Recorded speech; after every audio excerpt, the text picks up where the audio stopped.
హరే కృష్ణ. అందరికీ భాగవతం క్లాస్ స్వాగతం. మనం ఆరాధ్యాలకు ప్రవేశించబోతున్నాం. సో ప్రవేశించే ముందర ఒకసారి 5వ అధ్యాయం కొద్దిగా క్లుప్తంగా కొద్దిగా వివరించుకుంటాము. సో మనం నారద ముని వారు బ్రహ్మని సృష్టి సంబంధించినటువంటి విషయాల్ని అడిగి విచారిస్తున్నారు. యద్రూపం యదధిష్టానం యత్ సృష్టం యత్ సమస్తం యత్ పరం యచ్చ. సో ఈ 6 ప్రశ్నలు అడగడం జరిగింది. ఎందుకు బ్రహ్మని ఎందుకు అడుగుతున్నాడు? ఎందుకనంటే బ్రహ్మ మాత్రమే ఆ సృష్టి చేయడంలో కొంచెం ఆయన దాంట్లో భాగస్వామ్యంలో ఉన్నాడు ఆయన. కాబట్టి ఆయన తప్ప ఇంకెవరు కూడా ఎటువంటి ఆయన తెలిసినంతగా ఇంకెవరు కూడా మనకు చెప్పలేరు. ఎందుకంటే మనకి ఎవరు సృష్టించడం మనకు తెలుసుకుంటే ఆ సృష్టించిన వాడే యజమాని అని, ఆ సృష్టించేవాడే ఆ అనుభవించేవాడని, ఆ సృష్టించేవాడే నియంత్రించగలడు అనే విషయం మనకు బాగా తెలుస్తుంది. కాబట్టి ఎవరు సృష్టిస్తాడో తన కంట్రోల్నే మొత్తం ఉంటుంది. కాబట్టి ఆ ఆ యొక్క ప్రశ్న మనం తెలుసుకోవడం చాలా చాలా ముఖ్యం. కాబట్టి అందువల్ల తన యొక్క తన నమ్మకాన్ని ఫస్ట్ వ్యక్తం చేస్తాడు.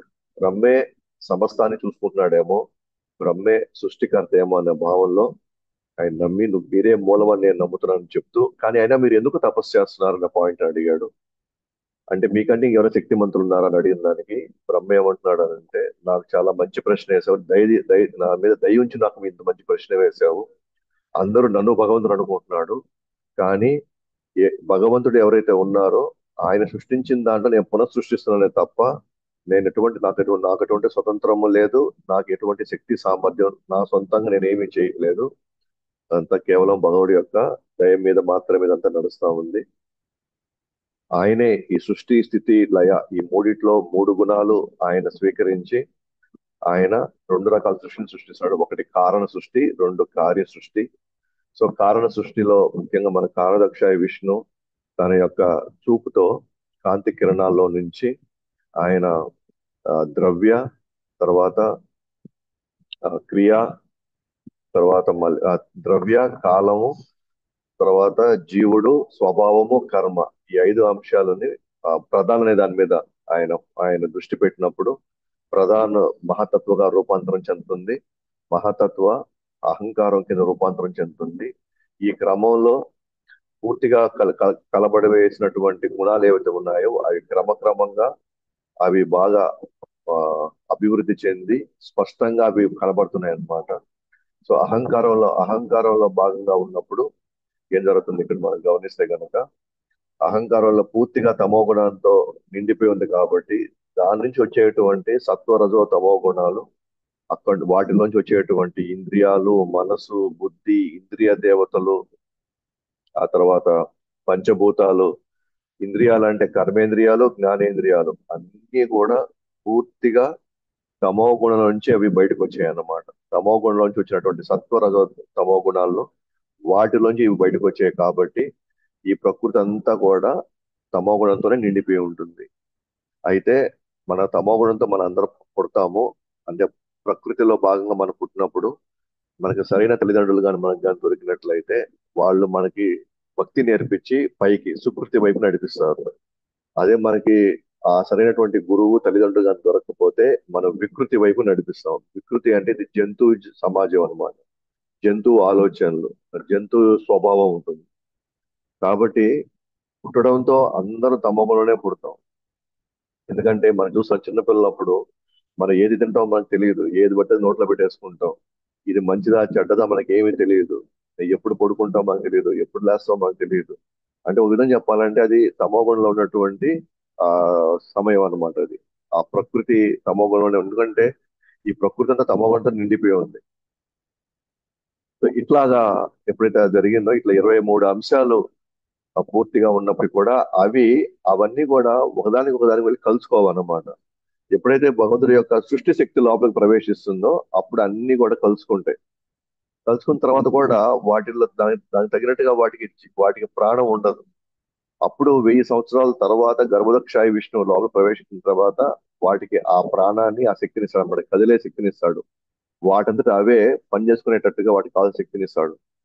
అదే మనం ఒక చిన్న ఎగ్జాంపుల్ చెప్పుకున్నాము. ఒక బొమ్మ మనం కొనుక్కున్నప్పుడు వాళ్ళు విడివిడిగా భాగాలు ఇస్తే అన్ని చేసిన తర్వాత అన్నిటిని మనం అసెంబుల్ చేసిన తర్వాత కూడా అవి కదలలేవు. ఆ తర్వాత మనం కీ ఇచ్చిన తర్వాతే అవి కదులుతాయి అన్నమాట. అదే విధంగా ఈ సృష్టి అంతా అంతే సేమ్. అదే పద్ధతిలో ప్రతి దగ్గర కూడా గర్వ భగవంతుడి యొక్క యొక్క శక్తి, భగవంతుడు స్వయంగా అక్కడ ఉండి దాన్ని నడిపించకపోతే ఇక్కడ ఏవి నడవు అన్నమాట. సో ఈ విధంగా మొత్తం విరాట్ తర్వాత గర్భదశ విషయం ఏంటంటే విరాట రూపంతో దాన్ని మొత్తాన్ని కూడా ఈ సృష్టిని మొత్తం ఆయన విస్తరించి ఒక బ్లూ ప్రింట్ ఇస్తాడు అనమాట. అంటే ఆయన తల భాగంలో ఏ లోకాలు రావాలి, ఆయన మధ్య భాగంలో ఏ లోకాలు రావాలి, ఆ తర్వాత ఆయన యొక్క పాదాల దగ్గర కాళ్ళు వైపు ఏ లోకాలు రావాలని ఆయన ఆల్రెడీ బ్లూ ప్రింట్ ఇస్తాడు. ఆ బ్లూ ప్రింట్ ఆధారంగా ఆయన ఇచ్చిన పదార్థాలతో, ఆయన ఇచ్చిన తెలివితేటలతో, ఆయన ఇచ్చిన శక్తితో మాత్రమే బ్రహ్మ ఈ మొత్తాన్ని కూడా తయారు చేస్తాడు అనమాట. ఒక ఇంజనీర్ మనం ఎవరైతే ఆ ప్రొపరైటర్ ఉంటాడో లేకపోతే యజమాని ఉంటాడో ఆ యజమానికి మొత్తం బ్లూ ప్రింట్ ఇస్తాడు. ఆ యజమాని ఇచ్చిన బ్లూ ప్రింట్ తోనే మేస్త్రి తర్వాత మొత్తం ఇల్లు కట్టాలి. కాబట్టి అక్కడ ఇచ్చినటువంటి ఇసుక, తర్వాత సిమెంట్, తర్వాత అన్నిటికీ డబ్బులు ఇచ్చేది ఎవరు? ఆయనే. అవి ఎక్కడున్నాయి తెచ్చుకోమని చెప్పేది ఎవరు? ఓనరే. ఆ తర్వాత దాన్ని ప్లాన్ ఇచ్చేది ఎవరు? ఓనరే. కానీ ఎవరు సహాయం తీసుకుంటాడు? ఇంజనీర్ సహాయం తీసుకుంటాడు. కానీ తర్వాత కట్టేదంతా కూడా మేస్త్రి కడతాడు. అట్లా సమస్తం ఇచ్చిందంతా భగవంతుడు ఇస్తాడు. దాన్ని తయారు చేసేదంతా కూడా దాన్ని ఆయన చెప్పిన ప్లాన్ ప్రకారంగా ఆయన ఇచ్చిన శక్తితో, తెలివితేటలతో, సామర్థ్యంతో బ్రహ్మ తర్వాత సృష్టిస్తాడు అనమాట. సో నేను చెప్పుకున్నట్టుగా కాలదక్షాయి విష్ణు ఆయన నుంచి అనేక బ్రహ్మాండాలు ఈ విధంగా తయారవుతా ఉంటే, కానీ కృష్ణుడిలో ఈ కాలదక్షాయి విష్ణు కేవలం ఒక చిన్న అంశం మాత్రమే అన్నమాట. అనేక లక్షల కోట్ల ఈ బ్రహ్మాండాలు సృష్టించే కాలదక్షాయి విష్ణు కృష్ణుడిలో ఒక చిన్న అంశమే అయినప్పుడు, అలాంటప్పుడు కృష్ణుడి యొక్క స్థాయి ఏంటి, దేవాది దేవుడు అన్న తన స్థానం ఎప్పుడు అది పదిలంగా ఆయన నుంచి అనేక అవతారాలు, అనేక లోకాలు, అనేక ప్రక్రియలన్నీ కూడా ఆయన నుంచి రావడమే జరుగుతూ ఉంటాయి అన్నమాట అవన్నీ. సో ఈ విధంగా దేవతలు కావచ్చు, అలాగే వివిధ వర్ణాలు అన్ని కూడా ఆ విశ్వరూపంలో భాగంగానే అన్ని కూడా ఈ భూమి మీదకి వస్తూ ఉంటాయి. స్వభావాన్ని బట్టి, వాళ్ళ కర్మలను బట్టి జీవులందరూ కూడా రకరకాలుగా వాళ్ళ వాళ్ళ కర్మలను బట్టి వాళ్ళు వివిధ స్థానాలు, వివిధ లోకాల్లోకి ప్రవేశించి అన్ని రకాలుగా వాళ్ళ క్రియలను చేసుకుంటున్నారు. సో అట్లా మనం చూస్తున్నప్పుడు సో 6 అధ్యాయాలకు ప్రవేశించి సో 1 నుంచి 17 శ్లోకం వరకు 6 అధ్యాయం యచ్చ అంటే ఈ విశ్వంలో ఈ పదార్థాలని ఎలా సమకూర్చబడ్డాయి, అన్ని ఎలా సమకూర్చబడ్డాయి, దానికి మూలము ఎవరు అంటే భగవంతుడు అని చెప్పాలి. అయితే 2 రకాల కారణాలు ఉన్నాయన్నమాట. మనం కానీ ఈ మొత్తం ఇవి ఇవి తయారు చేయడంలో 2 కారణాలు ఉన్నాయి. ఒకటి వచ్చి పదార్థ కారణం, రెండోది వచ్చి సమర్థవంత కారణం. పదార్థ కారణం అంటే పదార్థాలకి మూలం ఎవరు? ఈ మొత్తం ఈ భౌతిక ప్రకృతిలో ఈ పంచభూతాలు కావచ్చు, లేకపోతే అనేక వనరులు ఏవైతే మనకు అందుబాటులో ఉన్నాయో, ఖనిజాలు, ఇవన్నిటికీ ఈ పదార్థాలన్నీ సమకూర్చబడ్డాయి ఇక్కడ. దానికి కారణం ఎవరు? అది ఒకటి. పదార్థాలన్నీ చేపించడం ఒక ఎత్తు అయితే దాని చేత పని చేపించేది ఎవరు? సమర్థవంత కారణం. దాని చేత పని చేపించేది ఎవరు? అయితే చాలా మంది మనం ఎవరైతే స్కూల్స్ లో చదివి అదే ఆ పద్ధతిలో ఎవరైతే వచ్చుంటారో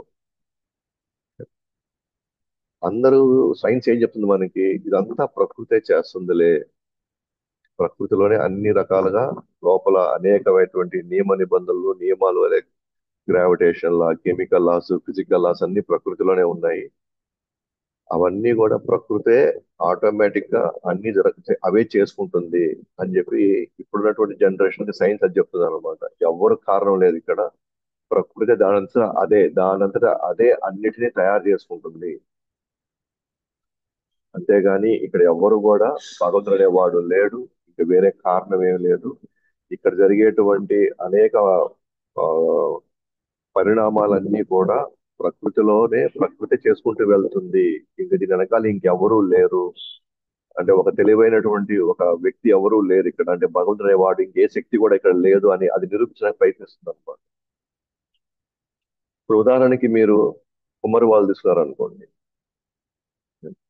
మీరు మొదటి ఫోటో కానీ చూసుకుంటే కనుక ఇవన్నీ మనం చూస్తే ఇవన్నీ కలర్లుగా ఉన్నాయి. తయారు చేయబడినంతా బంకమట్టితోనే తయారు చేసిన కుమ్మరి వాడే. కానీ మనకి ఇక్కడ ఎవరు కనబడట్లేదు. ఓన్లీ ఆ ప్లేట్ లో లేకపోతే ఆ, ఆ, మనం చూసేటువంటి ఆ పాత్రలు ఏవైతే ఉన్నాయో అక్కడ అవి మాత్రమే కలర్లుగా కనబడుతుంది. డిజైన్ గా కనబడుతుంది అక్కడ. అక్కడ ఎవరు లేరు కాబట్టి ఒక ఒక ఒక చిన్న పిల్లవాడిని కానీ పంపించాము అనుకోండి అక్కడికి. ఎటువంటి నాలెడ్జ్ లేదు. జస్ట్ అతను పదార్థాలు అక్కడ ఆ పాత్రలు మాత్రం చూసి ఏమనుకుంటాడంటే అబ్బా ఇది ఎంత సుందరంగా ఉన్నాయి, ఎంత అందంగా ఉన్నాయి ఇవన్నీ అని తనకి దాన్ని దాటి ఇంకేమనిచ్చాడు. అవి ఎలా వచ్చాయి, ఎలా దానికి ఆ డిజైన్ వచ్చింది, ఆ కలర్లు ఎలా అతనికి వచ్చాయి, దాంతో అతను ఏం పట్టించుకోవట్లే. ఆ పిల్లవాడు ఏం పట్టించుకోవట్లేదు. కేవలం దాన్ని చూసుకొని ఎలాగోలాగా ఈ ప్రకృతి చేసేసిందిలే అనుకుంటాడు అతను.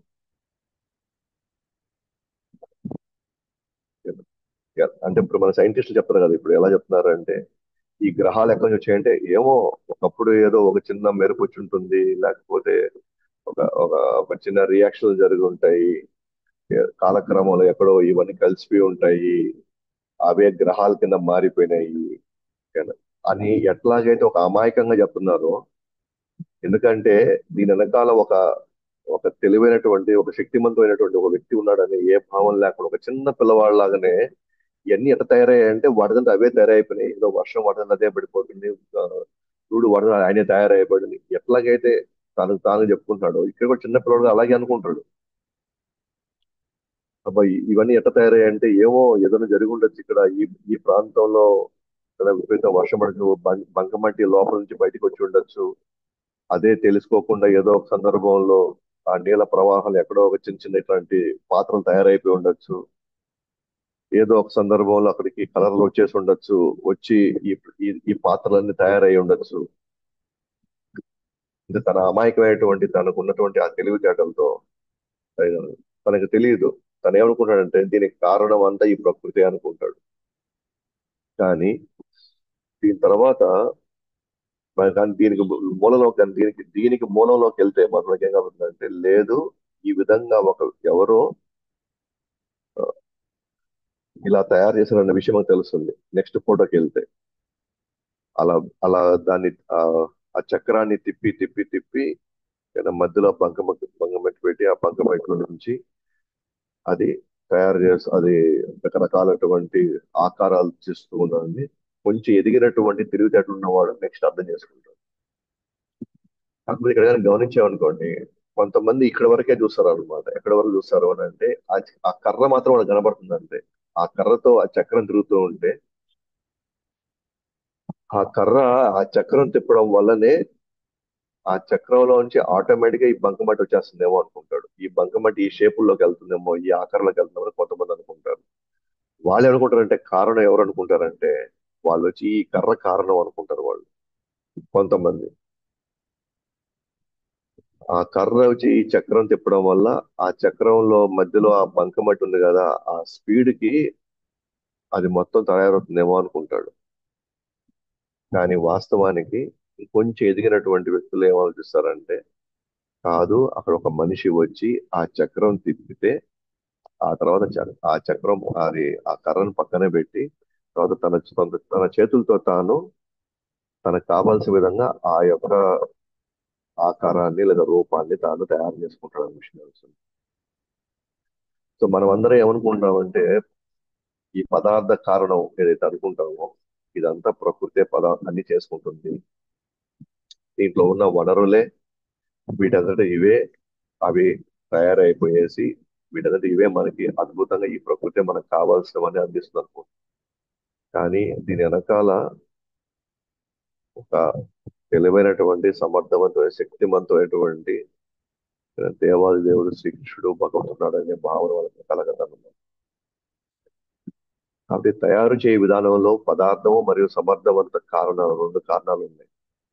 పదార్థాలు ఇచ్చేది భగవంతుడే, దాని చేత నడిపించేది, దాని చేత పని ఆ, ఉపయోగపడేటట్టు చేసేది, దాన్ని వాడుకునేలాగా చేసేది, అంత చేసేదంతా కూడా భగవంతుడే, సమర్థవంత కారణం.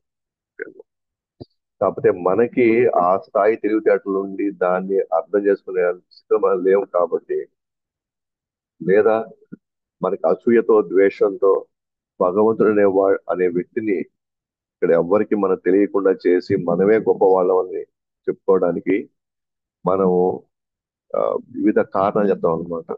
కానీ ఇక్కడ పదార్థ కారణమైనా సరే, సమర్థవంత కారణమైనా సరే, వెనకాల భగవంతుడు కానీ లేకపోతే ఈ పదార్థాలు రావు, ఈ ఆకారాలు రావు, ఇక్కడ ఈ ప్రక్రియలన్నీ కూడా ఇక్కడ ఏమీ జరగవు. మనం పండ్లు తిన్నప్పుడు మనకి ఏమనిపిస్తుంది అంటే ఈ పండు ఈ చెట్టు ఇస్తుంది, ఈ చెట్టులో ఉన్నటువంటి మహత్యం అనుకుంటాం. కానీ ఆ చెట్టులో లో అది ఎక్కడి నుంచి వచ్చింది? ఒక విత్తనం వేసి ఆ విత్తనంలో ఆల్రెడీ దాంట్లో ఈ చెట్టు ఏ సైజుకి వెళ్ళాలి, ఈ చెట్టులోంచి ఎలాంటి ఫలాలు రావాలి, ఎలాంటి రుచి రావాలని ఆ విత్తనంలో ఆల్రెడీ దాంట్లో నిక్షిప్తం చేసినటువంటి ఆ వ్యక్తి ఎవరు? అలా కాకుండా మనం నిజంగా మనం దేవుళ్ళుగానైతే ఆ విత్తనాల నుంచి మనం కానీ అది మామిడి టెంక అయ్యండి, ఆ మామిడి టెంక నుంచి మనం జామ చెట్టు కానీ తీసుకురాగలిగితే అప్పుడు చెప్పొచ్చు మనం కూడా దేవుడి కంటే పెద్దవాళ్ళం అని. లేదా ఆ ఆ ఆ విత్తనాన్ని ఏ భూమి మీదైనా మనం పండించగలిగితే అప్పుడు కూడా మన దేవుడు అని చెప్పచ్చు. కానీ అన్ని చెట్లు, అన్ని వాతావరణాల్లో, అన్ని రకాలటువంటి ఆ మట్టిలో అవి పెరగలేవు కదా. అంటే మరి అలా డిజైన్ చేసింది ఎవరు? సో కాబట్టి ఈ అన్ని సమకూర్చిందంతా కూడా భగవంతుడే, వీటన్ని చేత నడిపించేది భగవంతుడే అన్న విషయం మనం తెలిసిపెట్టుకోవాలి. అంటే భగవంతుడు కానీ లేకపోతే ఈ ప్రకృతి లేదు, మనము లేవు. మన ఈ రోజు మన ప్రేమలు, అనురాగాలు, మనం ఆస్వాదించేటువంటి రుచులు ఏదీ లేదనమాట. అనుభవించడానికి ఇక్కడ ఏమీ లేదు. మరి ఇవన్నీ లేకపోతే మనకి మనకి ఎంత నిస్సాయం వస్తుంది, ఎంత నిస్పృహ వస్తుంది, ఎంత ఎంత ఇబ్బంది, ఎంత కష్టం వేస్తుంది మనకి అంటే అట్లా ఉంటుంది అనమాట. అంటే ఈ రోజు నేను మాట్లాడుతున్నాను, ఊపిరి పీల్చుకుంటున్నాను, 10 మందితో నేను కలిసి నేను జీవిస్తున్నాను అని అంటే ప్రతి ప్రతి అణువు, ప్రతి క్షణం భగవంతుడి యొక్క దయ లేకపోతే మనం ముందుకి వెళ్ళలేము. అయితే ఈ పదార్థ కారణాల్లో మనం కలిస్తే ఈ మనం చూసాం కదా నిన్న గర్భదక్షాయి విష్ణు ప్రతి బ్రహ్మాండంలోకి ప్రవేశించి తను ఏం చేస్తాడు, తను ఒక విశ్వరూపం కింద మారి మొత్తం విశ్వానికి కావాల్సినటువంటి ఒక బ్లూ ప్రింట్ ఇస్తున్నాడు అనమాట. దానికి కావాల్సిన పదార్థాలు, ముడి పదార్థాలు ఏవైతే లోకాలు తయారవడానికి కానీ, పర్వతాలు తయారవడానికి కానీ, అన్ని ఏదైతే కావాలనుకుంటాడో అన్ని కూడా ఆ పదార్థాలన్నీ ఇచ్చేది ఎవరు అంటే గర్భదక్షాయ విష్ణు. ఆయన యొక్క చేతుల నుంచి ఈ పదార్థాలన్నీ తయారవుతున్నాయి. అయితే మరి వాటికి కావాల్సినటువంటి ఇప్పుడు ఇంద్రియాలు, ఇంద్రియార్థాలు, పంచభూతాలు, ఇంద్రియ దేవతలు, అట్లాగే సూక్ష్మేంద్రియాలు. ఇంద్రియాలు రెండు రకాలు ఉన్నాయి. ఒకటి స్థూల ఇంద్రియాలు, రెండు సూక్ష్మ ఇంద్రియాలు. తర్వాత ఇంద్రియార్థాలు. ఇంద్రియార్థాలు అంటే ఈ కళ్ళకి తగినట్టుగా ఏదైనా అందమైనది కనబడాలి, ఈ నాలుగు తగినట్టుగా ఏదైనా రుచికరమైన పదార్థం ఇక్కడ ఉండాలి. అంటే ఇవన్నీ ఏంటి? మన కంటికి కనిపించేటి కావచ్చు, నాలికని ఆకర్షించేటి కావచ్చు, చెవులకు వినిపించే శబ్దం కావచ్చు, ఇవన్నీ ఏమంటారంటే ఇంద్రియార్థాలు అంటారు. ఇవి ఇంద్రియాలు, ఇంద్రియార్థాలతో కలవాలి రెండు. మరి ఆ ఇంద్రియార్థాలు తయారవ్వాలి అంటే పంచభూతాలు కావాలి కదా. లేకపోతే దానికి కావాల్సిన విధంగా మనకి ఆ కలర్ కావాలి. ఒక్కొక్క పండు ఒక కలర్ లో ఉంది, ఒక్కొక్క వస్తువు ఒక కలర్ లో ఉంది. ఆ కలర్లు మనల్ని ఆకర్షిస్తున్నాయి అని అంటే వాటికి కావాల్సిన పదార్థాలు పంచభూతాలు. అలాగే స్థూల ఇంద్రియాలు రెండు రకాలు ఉన్నాయి. స్థూల ఇంద్రియాలు, సూక్ష్మ ఇంద్రియాలు. స్థూల ఇంద్రియాలు అంటే మనకు బయటకు కనిపించే ఇవన్నమాట. చెవులు అంటే బయటకు కనిపించాలి, కళ్ళు అంటే కళ్ళు గుడ్లు, ఇవన్నీ స్థూల ఇంద్రియాలు. సూక్ష్మ ఇంద్రియాలు అంటే కంటి గుడ్లు వేరు, లోపల ఉన్న చూపు వేరు. ఆ చూపుని ఏదైతే ఇస్తుందో దాన్ని సూక్ష్మ ఇంద్రియం అంటాం. అలాగే బయట కనిపించే గుడ్డు స్థూల ఇంద్రియం అంటాం. మనకి చాలా మంది మనం చూస్తుంటాం, గుడ్డి వాళ్ళు ఉంటారు. వాళ్ళ కళ్ళు చూడడానికి కళ్ళు అయితే ఉన్నాయి, కానీ లోపల చూపు దెబ్బతినిపోయింది. అంటే చూపు దెబ్బతినడం అనేది, చూపు అనేది సూక్ష్మ ఇంద్రియం, ఆ గుడ్డు అనేది స్థూల ఇంద్రియం. అలాగే యాక్చువల్లీ వినికిడి ఎక్కడో లోపల జరుగుతుంది, ఇది కేవలం బయట మనకు కనిపించేటువంటి ఇది మాత్రమే చెవు దగ్గర ఉండేది. ఆ, ఎప్పుడైతే మనం ఇప్పుడు ఈ చెవు ఒకరు తీసేసినా కూడా వినికిడి అయితే ఉంటుంది, కానీ ఈ చెవు దానికి కావాల్సిన ఒక దానికి కావాల్సిన ఒక దాన్ని రక్షించడానికి ఈ చెవు అవసరం. కాబట్టి స్థూల ఇంద్రియం వేరు, సూక్ష్మ ఇంద్రియం వేరు. కాబట్టి ఇవన్నీ ఏర్పడడానికి భగవంతుడే కారణం అన్నమాట. మళ్ళీ భగవంతుడు గాని ఇవి ఏర్పాటు చేయకపోతే మనం ఎవరు ఇక్కడ వాటి ఏది కూడా ఆనందించడానికి మనకి ఇక్కడ ఎటువంటి అవకాశమే లేకుండా మనం నిస్సహాయ నిస్పృహలతో ఎంతో బాధతో కష్టంతో మన జీవితాలను జీవించాలి ఇక్కడ. సో మొదటి సూత్రం ఏంటి అంటే, రెండు సూత్రాలు ఇక్కడ ఉన్నాయి. ఈ రెండు సూత్రాలు ఆధారం చేసుకొని అన్ని కూడా వర్ణించబడ్డాయి అన్నమాట, అన్ని తయారు చేయబడ్డాయి, అన్ని వివరించబడ్డాయి. ఫస్ట్ సూత్రం ఏంటంటే, భగవుడి యొక్క సూక్ష్మ ఇంద్రియము రెండు పంచభూతాలు ఏర్పడతాయి.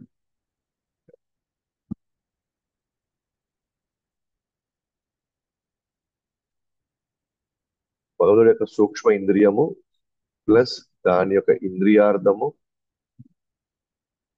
మూడోది భూతాలు, పంచభూతాలు ఏర్పడతాయి. ఇది సూత్రం నెంబర్ ఒకటి. భగవుడి యొక్క సూక్ష్మ ఇంద్రియం భగవంతుడిది, అర్థం చేసుకోండి, మంది కాదు. భగవంతుడు ఒకవేళ ఒక ఇంద్రియం ద్వారా తను ఆస్వాదించాలి అనుకుంటే, తను చూడాలి అనుకుంటే, భగవంతుడిలో నుంచి ఉన్న సూక్ష్మ ఇంద్రియము, దానికి కావాల్సిన ఇంద్రియార్థము, దానికి కావాల్సిన పంచభూతాలు ఏర్పడతాయి. భూతం అంటే ఐదు భూతాల్లో ఒక భూతం ఏర్పడడానికి భగవంతుడే కారణం. ఒక్కొక్క ఇంద్రియ ఒక్కొక్క భూతం ఏర్పడడానికి కూడా భగవంతుడే కారణం. రెండో సూత్రం ఏంటంటే, భగవుడి యొక్క స్థూల ఇంద్రియము, భగవుడి యొక్క స్థూల ఇంద్రియము దేనికి దారితీస్తుంది అంటే, ఇంద్రియ దేవత మరియు జీవుడి యొక్క సూక్ష్మ ఇంద్రియము, విశ్వరూపంలో ఉన్నటువంటి సూక్ష్మ ఇంద్రియానికి కూడా భగవంతుడి యొక్క స్థూల ఇంద్రియం కారణం అవుతుంది. రెండు రకాలు ఉన్నాయి. ఒకటి ఒకటి భగవుడి యొక్క సూక్ష్మ ఇంద్రియం కొన్ని పదార్థాలను తయారు చేస్తుంది, భగవుడి యొక్క స్థూల ఇంద్రియము ఇంకొన్ని పదార్థాలని తయారు చేస్తుంది. సో భగవుడి యొక్క సూక్ష్మేంద్రియం ఏం చేస్తుంది అంటే, ఇంద్రియార్థాన్ని తయారు చేస్తుంది, రెండు భూతాలను తయారు చేస్తుంది, అంటే పంచభూతాలని. సూత్రం నెంబర్ రెండు ఏంటి అంటే, భగవుడి యొక్క స్థూల ఇంద్రియం ఏదైతే ఉందో అది ఇంద్రియ దేవతను సృష్టిస్తా ఉంది. అలాగే జీవుడిలో ఉన్న సూక్ష్మ మరియు విరాట్ రూపంలో ఉన్న సూక్ష్మ ఇంద్రియాలని తయారు చేస్తా ఉంది. ఇప్పుడు మనం దీనికి కావాల్సిన ఒక ఎగ్జాంపుల్ చూస్తాము. భగవంతుడు, నేను రుచి రుచి చూడాలి అనుకున్నాడు అనుకోండి, భగవంతుడు. ఎందుకంటే ఆయన ఆయన కోరుకుంటేనే ఇవన్నీ ఏర్పడతాయి. ఆయన కోరుకుండడం అంటే ఏంటి, ఆయన ఆజ్ఞ ఇస్తేనే ఇవన్నీ ఏర్పడతాయి. కాబట్టి భగవంతుడు కోరుకుంటేనే, ఉదాహరణకి భగవంతుడు ఏదైనా రుచిని ఆస్వాదించాలనుకున్నాడు, తను రుచిని ఆస్వాదించాలి, తన నాలుక ద్వారా రుచిని ఆస్వాదించాలనుకున్నాడు అనుకోండి. అప్పుడు ఏమవుతుంది, భగవాన్ యొక్క సూక్ష్మ ఇంద్రియము దేనికి దారి తీస్తా ఉంది, ఇంద్రియార్థానికి దారి తీస్తా ఉంది, రెండు భూతాలు ఏర్పడుతున్నాయి. ఇప్పుడు భగవుడి యొక్క సూక్ష్మ ఇంద్రియం అంటే ఏంటి, జిహ్వ. జిహ్వ అంటే ఏంటి, లోపల ఆయనకి నేను రుచి తీసుకోవాలి, నేను రుచించాలి, ఆ రుచిని ఆస్వాదించాలి అని తాను అనుకున్నప్పుడు రెండు ఏర్పడుతున్నాయి ఇక్కడ. ఒకటి రుచి ఏర్పడుతుంది, తర్వాత నీరు కూడా పంచభూతాల్లో ఒక నీరు ఏర్పడతా ఉంది ఇక్కడ. ఇది మొదటి సూత్రం.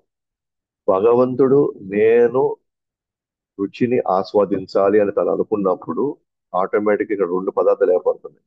ఒకటి రుచి, రెండు నీరు. ఇది ఈ ఈ ప్రకృతిలో. అలాగే సూత్రం నెంబర్ 2. ఇప్పుడు రుచించాలనుకున్నాడు కాబట్టే ఇప్పుడు ఏమనపడాలా? నాలుక ఏర్పడాలి. ఇప్పుడు నాలుక ఎవరికి? జీవుడికి నాలుక ఏర్పడాలి, విశ్వరూపంలో కూడా నాలుక ఏర్పడాలి. ఉదాహరణకి తాలు అంటే ఏంటి అని అంటే, తాలు అంటే నాలుక, అంటే మనకి స్థూలంగా కనిపించేటువంటి ఇంద్రియం. స్థూలం. సూక్ష్మంగా కనిపించే మనకి కనబడినటువంటి ఇంద్రియం లోపల ఒకటి ఉంది, అదేంటి? జిహ్వ. అది జిహ్వ అంటే ఏంటి? రుచించాలని నేను మీకు చెప్పాను. ఇప్పుడు ఎగ్జాంపుల్ కింద మనం తీసుకున్నాం అనుకోండి, భగవంతుడు చూడాలనుకుంటే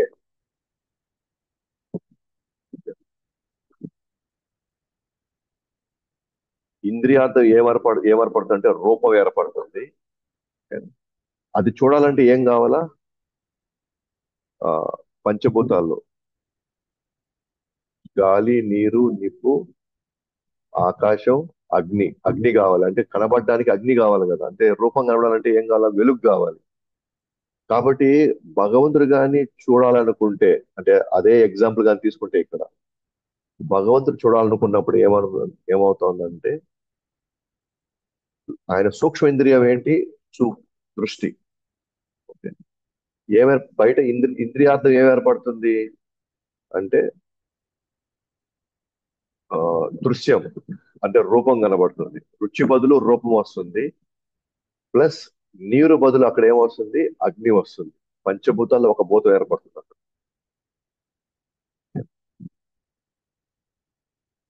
సరే, ఇప్పుడు ఆయన సూక్ష్మంగా ఆయన చూడాలనుకుంటున్నాడు, కానీ లోపల చూపు దృశ్యం ఏర్పడింది. ఇప్పుడు ఆయన యొక్క స్థూల శరీరం, స్థూల ఇంద్రియం ఏమవుతుందంటే కనుగుడ్డు ఏర్పడుతుంది. అప్పుడు కనుగుడ్డు ఏర్పడి ఇంద్రియ దేవతలు ఎవరు అని అంటే సూర్యుడు ఏర్పడతాడు ఇంద్రియ దేవత. అప్పుడు విరాట్ రూపంలో కూడా విరాట్ రూపానికి ఒక గుడ్డు ఏర్పడుతుంది, అంటే కంటి గుడ్డు ఏర్పడుతుంది. సింపుల్ గా నేను చెప్పదలుచుకుంది ఏంటంటే, మీకు అర్థం కాకపోయినా నేను చెప్పదలుచుకుంది ఏంటంటే, భగవంతుడు కోరుకుంటేనే స్థూల, సూక్ష్మ, పంచభూతాలు, రుచులు, అందమైన దృశ్యాలు అన్ని కూడా భగవంతుడు తలుచుకుంటేనే జీవులకి, లేకపోతే ఈ ప్రకృతిలో అనేక మంది జీవులకు కావచ్చు, ఈ ప్రకృతిలో అనేక అంశాలన్నీ కూడా భగవంతుడు కోరుకుంటే జరుగుతాయి, భగవంతుడు ఆజ్ఞాపిస్తే జరుగుతాయి అన్న విషయం మనం తెలుసుకుంటే చాలు అన్నమాట ఇక్కడ. అలాగా భగవంతుడు ఏదైతే ఆయన కోరుకుంటాడో, ఏవైతే ఆయన ఆజ్ఞగా ఆ, తాను తాను ఆదేశిస్తాడో అవే ఇక్కడ ఏర్పడతాయి. ఆ ఏర్పడిన వాటినే మనం ఆస్వాదిస్తూ మన ఇక్కడ ఎంతో కొంత మనం హాయిగా మనం ఉండగలుగుతున్నాం. మీకు ఈ సూక్ష్మ, ఈ స్థూల, ఈ పంచభూతాలు ఇవన్నీ మీకు అర్థం కాకపోయినా వచ్చిన నష్టం ఏం లేదు. ఓకే. నెక్స్ట్, ఆయన అడుగులు వేయాలనుకున్నప్పుడు 14 లోకాలు ఏర్పడుతున్నాయి. ఆయన ఆ, తన కడుపుని నింపుకోవాలనుకున్నప్పుడు ఇక్కడ సముద్రాలు, ఆహారంలో రసత్వం ఏర్పడతా ఉంది. ఆయన గోరులు పెంచుకోవాలనుకున్నప్పుడు ఇక్కడ మెరుపులు, ఖనిజాలు, లోహాలు ఏర్పడుతున్నాయి ఇక్కడ.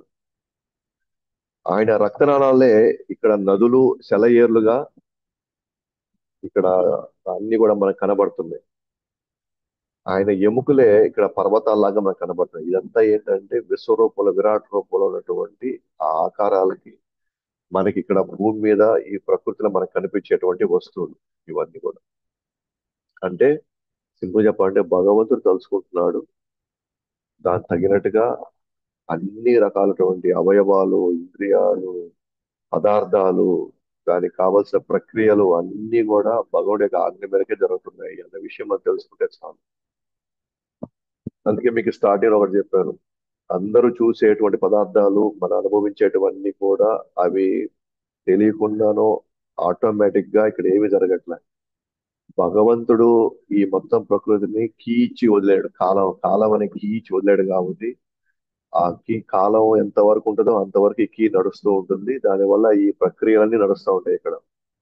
ఎవరి యొక్క ప్రమేయం లేకుండానే, ఎవ్వరు ఏది ఆలోచించకుండానే సూర్యుడు వస్తుంటాడు, పోతుంటాడు. అనేక అనేక కాలాలు వస్తూ ఉంటాయి, పోతా ఉంటాయి. మనకి రావాల్సిన మన కర్మ బట్టి, మన స్వభావం బట్టి మనకు జరగాల్సిన మనకు రావాల్సినటువంటి లాభాలు నష్టాలు వస్తూ ఉంటాయి, పోతా ఉంటాయి. సుఖ దుఃఖాలు వస్తూ ఉంటాయి, పోతా ఉంటాయి. మానవమానాలు వస్తూ ఉంటాయి, పోతా ఉంటాయి. ఇవన్నీ కూడా భగవంతుడు మనకు కనబడకుండానే ఇవన్నీ ఆటోమేటిక్ చేసి పెట్టేశాడు. ఎప్పుడు వర్షాలు రావాలి, ఎప్పుడు చలికాలం రావాలి, ఎప్పుడు ఎండాకాలం, దానికి తగినట్టుగా ఎప్పుడెప్పుడు ఎటువంటి మనకి ఫలాలు అంటే పండ్లు, కూరగాయలు, నీరు మొత్తం చేసేసాడు ఎవరు. మొత్తానికి కారణం ఎవరు, మూలం అంటే శ్రీకృష్ణుడు. కాకపోతే మనం అవన్నీ తెలుసుకోకపోతే మాత్రం మన ఊరినే పదార్థాలకి కారణం ప్రకృతి, ఇదంతా నడిపించేదంతా కూడా ఇక్కడ ఉండే చాలా నియమాలన్నీ వీటిని నడిపిస్తున్నాయి. దీని వెనకాల ఎవరు లేరు, భగవంతుడు అనేవాడు లేడు అనే ఈ భావంలో మనం కూడా మనం కూడా ఈ ఎడ్యుకేషన్ సిస్టమ్ నుంచి రావడం, లేదా మనకి ఆ భక్తులైనటువంటి తల్లిదండ్రులు మనకు లేకపోవడం వల్ల మనం అందరం ఇంతకాలం ఏం చేసుకుంటూ వచ్చామంటే, మనం ఇక్కడ వచ్చింది కేవలం మనం అనుభవించడానికి, కేవలం మన యొక్క దానికోసం ఇదంతా సృష్టించబడింది. మనం ఏది అనుకుంటే అది చేసేయవచ్చు, ఏది కావాలంటే అది చేసుకోవచ్చు. మన దగ్గర శక్తి ఉంటే ఎవరైనా మన అజమాయిషీ చేసి వాళ్ళ అలగదొక్కైనా సరే, మోసం చేసైనా సరే, మనం ఓ, దాన్ని మనం లొంగ తీసుకోవాలి, అనుభవించాలి అని వచ్చేసారా. ఇదంతా ఇటువంటి గందరగోళానికి కారణం ఏంటంటే, దీని వెనకాల భగవంతుడే అన్నిటికీ కారణం అన్న విషయం మనకి తెలుసుకోకపోవడం. అంటే బ్రహ్మ క్లియర్ గా ఈశ్వర పరమ కృష్ణ సచ్చిదానంద విగ్రహ అనాదిర్ ఆదిర్ గోవింద సర్వకారణ కారణం. అన్ని కారణాలకి కృష్ణుడే కారణం అన్న విషయం భగవంతుడు మనకి బ్రహ్మదేవుడు స్వయంగా మనకి చెప్తున్నాడు. అలా చెప్పుకుంటూ వెళ్తూ బ్రహ్మ ఇంకా ఏమంటాడంటే, నేను కావచ్చు, ఇక్కడ శివుడు కావచ్చు, జీవులు కావచ్చు, మరి ఇతర అంశాలు ఏవైనా సరే గతం, వర్తమానం, భవిష్యత్తులో విరాట రూపంతో ఆవిర్భవించబడుతుంది. కానీ భగవంతుడు వీటికి అతీతుడు, మరియు ఆయన ఈ విశ్వంలో 10,000తో మించి విస్తరిస్తాడు. మేమందరం కూడా భగవానుడి యొక్క విశ్వరూపంలో భాగంగా మేమందరం తయారైనాం ఇక్కడ. మీరు గతం అయినా సరే, వర్తమానం సరే, భవిష్యత్తు అయినా సరే, భగవానుడి యొక్క విరాట రూపంలో మేము భాగాలము. నేనైనా సరే, శివుడైనా సరే, ఇక అన్ని జీవులైనా సరే, ఎవరైనా సరే.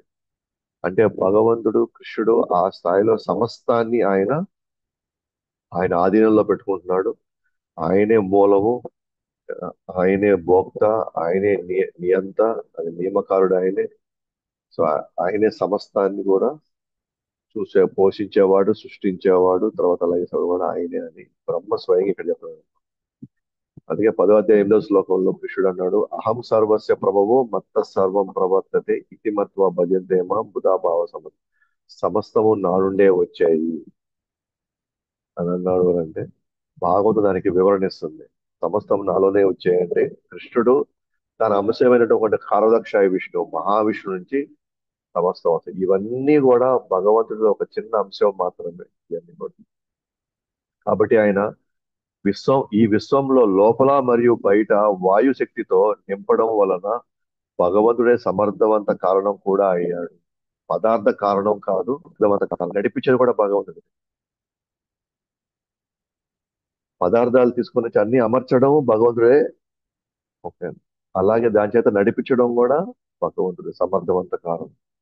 విశ్వం లోపల కావచ్చు, బయట కావచ్చు, సమస్తము భగవంతుడే, కృష్ణుడే అన్ని కూడా నడిపిస్తున్నాడు అన్న విషయం మనం తెలుసుకుంటే మన ప్రతి క్షణం భగవంతుడికి కృతజ్ఞతా భావంతో మనం ఉంటామన్నమాట. ప్రతి క్షణం అదే భగవంతుడు ఏం చేశాడు అని అంటే రెండు రకాల లోకాలు సృష్టించాడు. ఒకటేమో ఏకపాద విభూతి, ఒకటి వచ్చి త్రిపాద విభూతి. సో అంటే ఏకపాద విభూతి అంటే భౌతిక ప్రపంచం, త్రిపాద విభూతి అంటే ఆధ్యాత్మిక ప్రపంచం. భగవంతుడు భౌతిక ప్రపంచానికే కాదు, ఆధ్యాత్మిక ప్రపంచానికి కూడా అధిపతి ఆయనే. కావున ఆయన మహిమలను కొలవడం అనితర సాధ్యమైంది. మనం ఈ భౌతిక ప్రకృతే మనం అనేక బ్రహ్మాండాలు ఉంటాయి. ఇదే దీన్ని మనం అర్థం చేసుకోవడానికే మన మన మన శక్తి సరిపోవట్లేకపోతే ఇంకా దీనికి మూడు రెట్లు ఇంకా ఎక్కువైనటువంటి ఆధ్యాత్మిక ప్రపంచం సృష్టించింది కూడా ఎవరు? భగవంతుడు. కాబట్టి ఇక్కడ ఉన్నటువంటి ఈ మహిమలే మనం పూర్తి స్థాయిలో మనం అర్థం చేసుకోలేకపోతుంటే ఆధ్యాత్మిక ప్రపంచానికి కూడా భగవంతుడే మూలం అంటే ఆయన లీలల్ని ఏ విధంగా మనం కొలవచ్చు, ఆయన మహిమల్ని ఏ విధంగా మనం అంచనా వేయొచ్చు, అది అనితర సాధ్యమైంది. అసలు అసాధ్యం అన్నమాట. భగవంతుడిని మనం అవగాహన చేసుకోవడం అనేది ఇంపాసిబుల్. జస్ట్ మనం ఒకటే ఒక విషయం మనం తెలిసిపెట్టుకోవాలి ఇక్కడ ఏంటంటే, అలాంటి భగవంతుడు నేను రోజు తలుచుకుంటున్నాను, ఆయన చింతనలో ఉండాలనుకోవాలనుకుంటున్నాను, ఆయన యొక్క రక్షణలో నేను ఉండాలనుకుంటున్నాను, ఆయన యొక్క అభయహస్తం నా మీద ఎప్పుడు ఉంటే చాలు. ఇక నేను ఇవి ఏదైనా సరే ఎన్నైనా సరే నేను వీటన్నిటిని తట్టుకొని నేను ముందుకు వెళ్ళిపోగలను అన్న విషయాన్ని మనం రోజు గుర్తుపెట్టుకొని మనం భగవంతుడు ప్రార్థించేటప్పుడు, కృష్ణుని ప్రార్థించేటప్పుడు మనం ఈ దృష్టిలో పెట్టుకొని నేను ఎవరైతే నేను పూజిస్తున్నానో, ఎవరైతే నేను తలుచుకుంటున్నానో, ఎవరి సేవ నేను ఉంటున్నానో ఆ వ్యక్తి ఇక్కడ ఉన్న అన్నిటికీ ఆయన అతీతమైన వాడు, అవతారాలకి అతీతమైన వాడు, సమస్త దేవతలకు అతీతమైనడు. ఆయన తన ఆధీనంలోనే తన యొక్క నియమ నిబంధనల్లోనే అందరూ కూడా పనిచేస్తున్నారు. అన్ని ప్రక్రియలు ఆయనకు ఆజ్ఞ మేరకే జరుగుతున్నాయి అన్న విషయం మనం తెలిసిపెట్టుకుంటే చాలా చాలా మంచిది అనమాట. తద్వారా మనం చేసే ప్రతి ఆ, సేవ జాగ్రత్తగాను మనం చేసుకుంటూ ఆయన్ని మనం తృప్తిపరచగలిగితే అంతకంటే మన జీవితం యొక్క సార్థకత ఇంకోటి లేదు. కాబట్టి భౌతిక ప్రపంచం 1/4 వంతు అయితే ఆధ్యాత్మిక ప్రపంచం 3/4 వంతు. ఇది చెప్పాను కదా ఇందాక. భౌతిక ప్రపంచానికి మాత్రమే ఆయన అధిపతి కాదు, ఆధ్యాత్మిక ప్రపంచానికి ఆయన అధిపతి. భౌతిక ప్రపంచం మనం చూసే భౌతిక ప్రపంచం కేవలం ఆయన సృష్టిలో ఒక కాలు భాగం మాత్రమే. అసలు ముక్కాలు భాగం అంతా ఆధ్యాత్మిక ప్రపంచం అంటే ఇదే నేను అంచనా వేయలేకపోతున్నాను, ఇదే నేను పూర్తిసారి అర్థం చేసుకోలేకపోతున్నాను అంటే ఇంకా ఆధ్యాత్మిక ప్రపంచం జరిగేటువంటి లీలలు మనం ఎలా అర్థం చేసుకోగలం? కాబట్టి ఇక మనకు ఒక చిన్న టేబుల్ ఉందన్నమాట.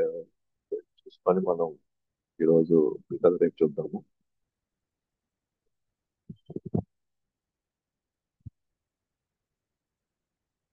ఒకటి వచ్చి నాణ్యత, అంటే లక్షణాలు, అంటే గుణాలు,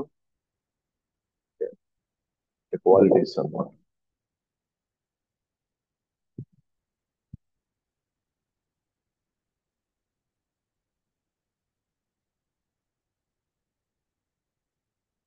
మొదటి పెట్టెలో మాత్రం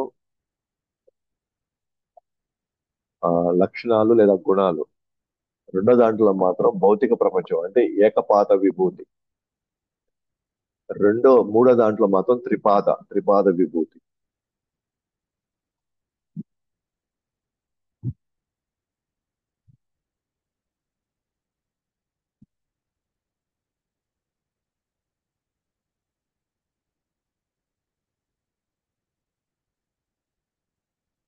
ఫస్ట్ దాంట్లో లక్షణాలు, రెండో దాంట్లోనేమో ఏకపాద విభూతి, మూడో దాంట్లోనేమో త్రిపాద విభూతి.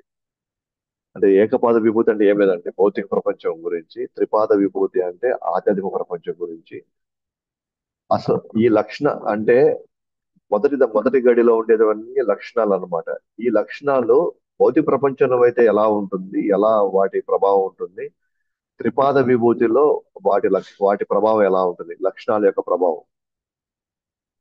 మొదటి లక్షణం జన్మ మృత్యు చక్రం. ఇది మొదటి లక్షణం అయితే ఏకపాద విభూతి అంటే భౌతిక ప్రపంచంలో ఎలా ఉంటుందంటే, ఎస్, ఈ జన్మ మృత్యు చక్రం అనేది భౌతిక ప్రపంచంలో ఉంటుంది. అంటే భౌతిక ప్రపంచంలో జన్మమృతి చక్రంలో అందరూ ఇరుక్కోవాల్సిందే, అందరూ ఇక్కడ జన్మమృతి చక్రంలో ప్రయాణించాల్సిందే.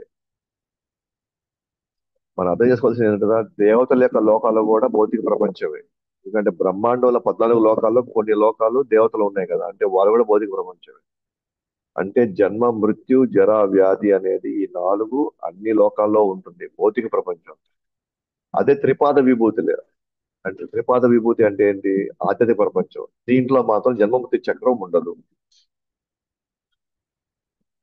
నివసించువారు నివసించువారు లక్షణాలైతే ఏకపాద విభూతి అంటే భౌతిక ప్రపంచంలో గృహమేధులు, అబ్రహద్ వ్రతులు, వీళ్ళు ఎక్కువ మంది నివసిస్తారు ఇక్కడ. ఇక్కడ ఇటువంటి భౌతిక ప్రపంచంలో ఏకపాద విభూతులు అంటే గృహమేధులు అంటే ఎవరు? కోరికల కోసం పరిగెత్తేవాళ్ళు.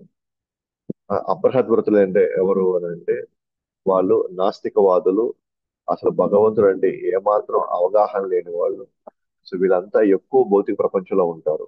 వీళ్ళంతా అజ్ఞానులు ఎక్కువ భౌతిక ప్రపంచంలో ఉంటారు. గృహమేధులైనా సరే, అబ్రహద వర్తులైనా సరే అజ్ఞానంతో ఇక్కడికి వచ్చారు వాళ్ళు ఇక్కడికి.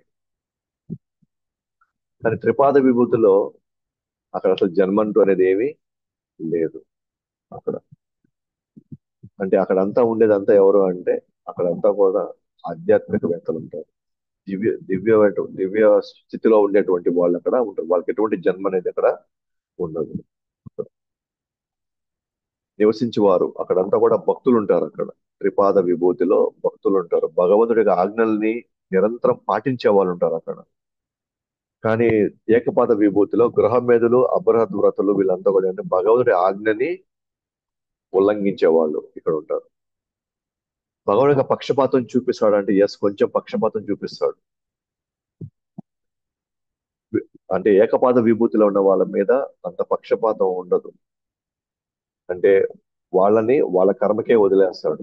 అంటే మీరు కోరుకున్నారు కాబట్టి, మీరు భౌతిక ప్రపంచం వచ్చారు కాబట్టి మాక్సిమం మనకే వదిలేస్తాడు అన్నమాట. కాబట్టి ఆయన మన వైపు ప్రత్యేకంగా ఆయన దృష్టి సారించడు మన మీద. కానీ త్రిపాద విభూతిలో ఎవరైతే ఉన్నారో అదే ప్రపంచంలో ఉన్నటువంటి భక్తుల మీద మాత్రం తన కొంచెం పక్షపాతం ఉంటుంది. తన కొంచెం చూపిస్తాడు వాళ్ళ మీద. ఎందుకంటే వాళ్ళు నిరంతరం ఆయన ఆజ్ఞలు పాటించే వాళ్ళు కాబట్టి ఆయన ఆయన వైపు వాళ్ళు కొంచెం పక్షపాతం చూపిస్తాడు. తర్వాత ఆత్మ స్వభావం ఎలా ఉంటుంది అంటే అంటే జీవుడి యొక్క స్వభావం ఎలా ఉంటుంది అంటే ఏకపాద విభూతిలో అంటే భౌతిక ప్రపంచంలో తాను ఆధిపత్యం చెలాయించాలనుకుంటాడు ఆయన. భౌతిక ప్రపంచం మనం చెప్పుకుంటూ ఉంటాం, మనందరం స్వభావం ఇక్కడ మనమందరం దేవుడు లాగా మన యొక్క ఆధిపత్యం చెలాయించాలనుకుంటాం. కానీ త్రిపాద విభూతిలో వాళ్ళ భక్తియుత సేవలు నిమగ్నం అవుతారు. అంటే ఒక సేవకుడు లాగా ఉంటారు ఆధ్యాత్మిక ప్రపంచంలో. భౌతిక ప్రపంచంలో మాత్రం ఆధిపత్యం చెలాయిస్తారు. అలాగే మర్చిపోవడం అనేది సహజం అన్నమాట. ఏది భౌతిక ప్రపంచంలో భగవంతుడు దేవాది దేవుడు అన్న విషయమే ఇక్కడ మర్చిపోతాం. ఎందుకంటే అవిద్య కారణంగా, అజ్ఞానం కారణంగా మరుపు ఉంటుంది ఎక్కడ? ఏకపాద విభూతిలో. త్రిపాద విభూతిలో ఆధ్యాత్మిక ప్రపంచంలో మాత్రం ఉండదు. అంటే వాళ్ళకి మరుపు అనేదే ఉండదు. అంటే వాళ్ళకి ఎప్పుడు గుర్తుపెట్టుకో ఉంటారు అనమాట కృష్ణుడు దేవాదేవుడు అని. అలాగే ఆత్మను తీసుకుంటే జీవులు ఎంతమంది ఉన్నారని కనుక మనం తీసుకుంటే కనుక ఏకపద విభూతిలో 1/4 వంతులో ఉండే జీవులు ఎంతమంది ఉన్నారో అంతమంది ఉంటారు. మరి త్రిపాద విభూతిలో ఎక్కువ మంది ఉన్నారు. ఎందుకంటే అది 3/4 వంతు. అంటే ముక్కాలు భాగం జీవులు ఎక్కడ ఉన్నారు? ఆధ్యాత్మిక లోకాలు ఉన్నారు. మనమే ఇక్కడ వచ్చి ఈ కొట్టుమిట్లాడడం అంతా కూడా చాలా తక్కువ మంది అన్నమాట. 1/4 వంతు. అంటే సంధిని వ్యక్తం వ్యక్తం అన్నమాట. అంటే జ్ఞానం ఇక్కడ ఉన్న వాళ్ళ జ్ఞానం కూడా తక్కువ తక్కువ జ్ఞానం ఉంటుంది. సాందిని శక్తి అంటే జ్ఞానం. అట్లాగే త్రిపాద విభూతిలో మాత్రం అక్కడ ఉన్న వాళ్ళకి జ్ఞానం ఎక్కువ బాగా ఉంటుంది. సచ్చిదానంద అనుభవం ఏకపాద విభూతి అంటే భౌతిక ప్రపంచంలో తక్కువ తక్కువ అనుభవం ఉంటుంది. సచ్చిదానంద అనుభవం అని త్రిపాద విభూతిలో పరిపూర్ణంగా ఉంటుంది. అంటే ఒక విధంగా చెప్పాలి అని అంటే ఈ మొత్తం ఈ ఈ కాన్సెప్ట్ ఈ భాగంలో మనం చెప్పుకుంది ఏంటంటే భగవంతుడు రెండు లోకాలకి ఆయనే అధిపతి. భౌతిక ప్రపంచంలో అంతా కూడా దుఃఖాలయం, అశాశ్వతం. త్రిపాద విభూతుల మాత్రం శాశ్వతం, ఆనందకరమైనటువంటి లోకం అది. ఓకే. ఈ ఏకపాద విభూతి అనేది చాలా చిన్న సైజ్. అది చిన్న వాటి అది కాల పరిమితి కూడా చాలా చిన్నది. ఏకపాద విభూతికి అనంతమైన కాలం. అది అక్కడ ఉండేటువంటి ప్రక్రియలు కావచ్చు, అక్కడ ఉండే లక్షణాలు కావచ్చు, అన్ని కూడా భౌతిక ప్రపంచానికి విరుద్ధంగా ఉంటాయి. ఇక్కడ మరణం ఉంటే అక్కడ మరణం ఉండదు. ఇక్కడ జన్మ ఉంటే అక్కడ జన్మ ఉండదు. ఇక్కడ దుఃఖం ఉంటే అక్కడ ఆనందం ఉంటుంది. ఇక్కడ ఆధిపత్యం అని మనం చెలాయిస్తే అక్కడ సేవకుడు అంటే ఎగ్జాక్ట్ గా ఆపోజిట్ గా ఉంటుంది. భౌతిక ప్రపంచానికి ఎగ్జాక్ట్ ఆపోజిట్ గా ఉండేది త్రిపాద విధి. ఇక్కడ వరకు మనం చెప్పుకుంటూ వచ్చాము. మిగిలింది మనం రేపు చూస్తాము. ఈ భగవంతుడు ఏ విధంగా ఆయన మీదే సమస్తము ఆధారపడి ఉంది, ఎలాగైతే ఆయన ఆశ్రయం తీసుకుంటున్నా అన్ని మనమందరూ ఆయన మీద ఏ విధంగా ఆధారపడి ఉన్నామో దానికి బ్రహ్మ ఒక సాక్ష్యంగా ఎలా తాను ఇవన్నీ నిరూపిస్తున్నాడు ఇవన్నీ కూడా. సో ఆ బ్రహ్మ తన సొంత మాటలతో అంటాడు అనమాట. తానే స్వయంగా ఉండి మాట్లాడుతున్నాడు. ఈ విధంగా చెప్పాలంటే నేను పూర్తి స్పృహతో మాట్లాడుతున్నాను అన్న విషయం చెప్పాడు అనమాట. నేను అబద్ధం ఆడాల్సిన అవసరం లేదు. నేను పూర్తి అవగాహనతో పూర్తిగా నేను ఆ పూర్తి జ్ఞానంతో నేను స్పృహలో ఉండే నేను మాట్లాడుతున్నాను. అందరూ నన్ను దేవుడు అనుకుంటున్నారు, నేను సృష్టిస్తాను అనుకుంటున్నారు. అలాగే అందరూ శివుడు లయం చేసేవాడు, శివుడు దేవుడు అనుకుంటున్నారు. కానీ మేమెవరం కాదు. మేమందరం కూడా ఆయనలో ఆ, ఆయన యొక్క ఆజ్ఞల మేరకు ఆయనలో మేము ఒక భాగం కింద మేమందరం కూడా ఇక్కడ మేము ఇవన్నీ మేము నిర్వర్తిస్తున్నామే తప్ప అన్నిటికీ మూలం వచ్చి కృష్ణుడు అన్న విషయం చెప్తున్నాను. సో ఈ విషయాన్ని మనకి భాగవతంలో మాత్రమే ఇంత క్లియర్ గా స్పష్టంగా మనకు కనబడుతుంది అనమాట. మిగతా ఏ పురాణంలో కానీ ఎక్కడ కానీ మనకి ఇంత స్పష్టంగా మనకు తెలియదు. అందుకే మనం ప్రతిరోజు మనం చెప్పే అపరాధాలు, నామాపరాధాల్లో రెండో అపరాధం అని శివుడు బ్రహ్మ మొదలగు దేవి దేవుడు కృష్ణుడితో సమానంగా గాని స్వతంత్రంగా గాని ఉండరు. సో వీళ్ళు దేవతలు ఎవరు స్వతంత్రంగా పనిచేయట్లేదు. అట్లా అని వాళ్ళు ఏమంటున్నారు, శివుడు బ్రహ్మలు దేవదేవ కృష్ణుడు సమానం కూడా కాదు వాళ్ళు. భగవంతుడు సమానం గాని స్వతంత్రంగాని వాళ్ళు పనిచేయట్లేదు. అందరం కూడా ఆ భగవంతుడు దేవదేవుడు శ్రీకృష్ణుడు యొక్క ఆజ్ఞ మేరకే అందరూ నడుచుకుంటారు. సో దీంట్లో భాగంగానే మన బ్రహ్మ విష్ణు మహేశ్వరు అంటే ఈ విష్ణు ఎవరైతే అంటున్నారో చూసారా, ఈ విష్ణువునే గర్భదక్ష విష్ణు కావచ్చు, కాలదక్ష విష్ణు కావచ్చు, క్షుదక్ష విష్ణు కావచ్చు, మీరు ఏమైనా అనుకోండి. మొత్తానికి ఆ విష్ణువే ఇక్కడ సత్వగుణంలో, బ్రహ్మ రజోగుణము, శివుడు తమో గుణంలో ఈ ముగ్గురిని గుణావతారాలు అంటారు అన్నమాట. బట్ వీళ్ళందరికీ మూలం ఎవరు అంటే కృష్ణుడు. సో ఆయన ఎప్పుడు ఆజ్ఞ మేరకే బ్రహ్మ సృష్టిస్తున్నాడు, విష్ణు పోషిస్తున్నాడు. ఆ విష్ణు ద్వారా వచ్చే అవతారాలే వివిధ పోషణలు ఈ ప్రకృతిలో జరుగుతున్నాయి. ఈ సృష్టిలో ఆ పోషణ అంతా వివిధ అవతారాలు చూసుకుంటాయి, విష్ణు అవతారాలు చూసుకుంటున్నాయి. అండ్ లయం చేసేటప్పుడు రుద్రుడు వచ్చి ఈ లయం చేస్తాడు అన్నమాట. సో వీళ్ళ ముగ్గురు కూడా దేవదేవుడైన శ్రీకృష్ణుడి యొక్క ఆధీనంలో ఆయన ఆజ్ఞ మేరకే వీళ్ళు చేస్తున్నారు. సో ఈ విషయాన్ని మనకి స్పష్టం చేస్తూ బ్రహ్మ స్వయంగా మనతో ఈ వివరాలన్నీ మనకు చెప్తున్నాడు అనమాట.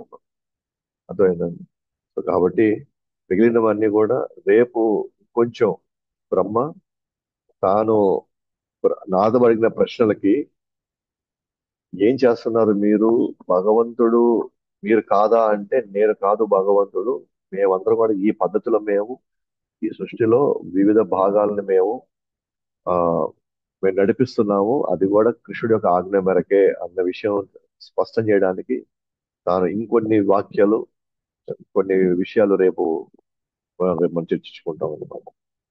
భద్రా శ్రీమద్ భాగవతం అనంత కోటి వైష్ణవులకి జగద్గురు శ్రీల ప్రభుపాద నితాయ గౌర్ ప్రేమానందే హరి